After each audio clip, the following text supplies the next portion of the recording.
Today we're looking at Macdon like Swathers, and the cabs are all very similar between the two, Westward, Macdon, and Premier. Just remember when you're pulling the steering wheel off underneath, put a block just to hold that from falling down, and holds up to pound the roll pin out. And in the cabs you'll notice that they're all very similar. They have 6 bolts, and I'd use the 2 in the middle or 2 in the front. They have lock nuts on them. It's a 2-person job. If you're by yourself, you can use a vice grip like this here to hold it, and that works fine too.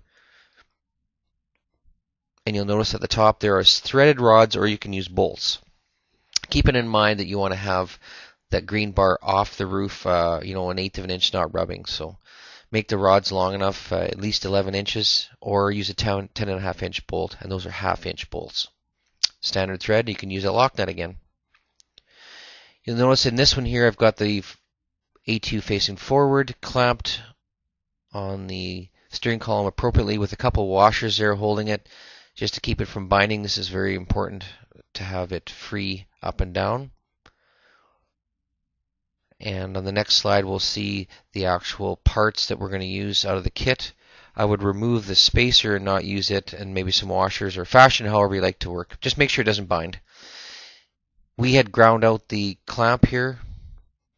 On the yellow spot you'll see that that's the area where you should grind away. This one hasn't been ground away yet, but this just makes it fit secure against the steering column and looks a lot neater too. Inside the cab on this one here we've mounted a GS2. The GS2 is mounted on the bottom, gives it stability and also visibility to the cutter bar. It's out of the way.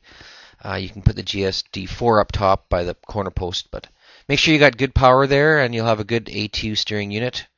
And that's it for the Macdons.